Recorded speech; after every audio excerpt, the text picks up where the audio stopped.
I'll start with the English because they also have many different other languages that I learned, and so, but their English it's about similar to ours, but they have quite an accent that they speak.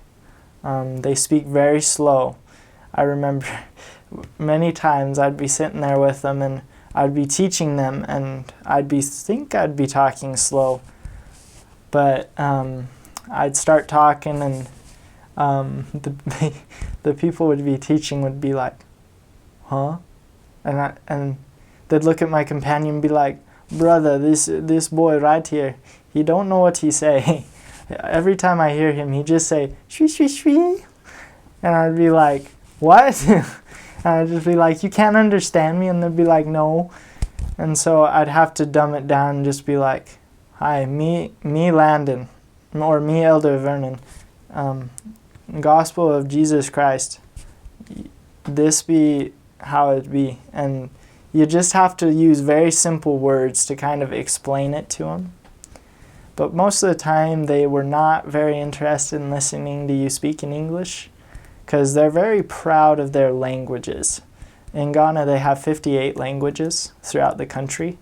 In the Ghana Accra mission there is about 8 or 9 that are spoken, maybe even more, because in Accra most people flock there to get work.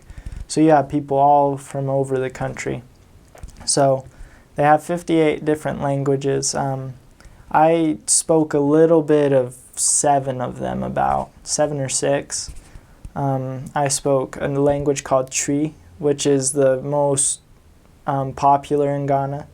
Then they spoke Ga, Ewe, Krobo, Dungbe, Hausa, and I spoke a little bit of Frafra as well, which is from the northern region. I only learned that because we were teaching some people from up there, but I'd try to speak English with them and they'd just be like, oh, teach me in my language. And so I'd have to learn little phrases and different things to be able to get my point across in those languages. So Tree, it was more easy for me. I've forgotten a little bit of it, but I can still remember a lot of it, where I can hold a conversation with somebody if they come up to me and start speaking in it.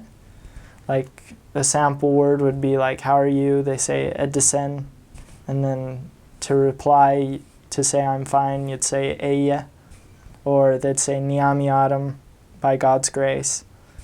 Another one was, my name is Elder Vernon, you would say me firme Elder Vernon. To say I'm going teaching, or I'm going, you'd say Miko, I'm going. To say please would be me pacho, which is funny, the translation is I beg, and so that's how they say please, is just I'm begging you. And so that's Tree. Ga is a little bit, it's not very similar. Most languages you'll hear similar words, but they're not the same. They don't mean the same thing, so you got to be careful, because some words in one language will be an insult in the other one. And so in Ga, you'd say, to say hello, you'd say toyo teng. To say I'm fine, ia joba. And so that was Ga. Ewe, you'd say efwa, to say hello. And to say I'm fine would be mefwa. And you got to make sure to do the because that's part of that language. And just some different things like that.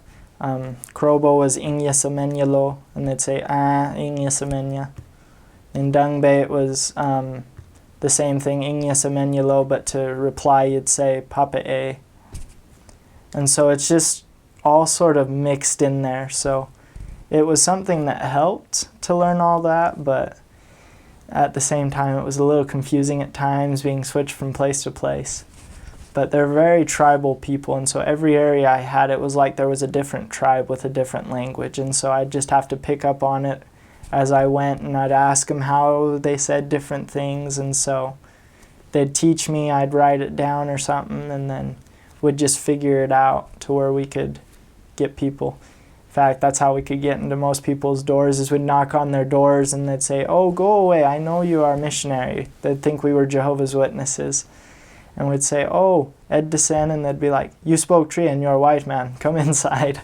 And so we'd go in and we'd teach them the gospel. They wouldn't be too interested, they'd just be interested in us speaking their language, but it was a way to get inside of people's doors and at least put a seed inside there, so it was a lot of fun to learn those languages, but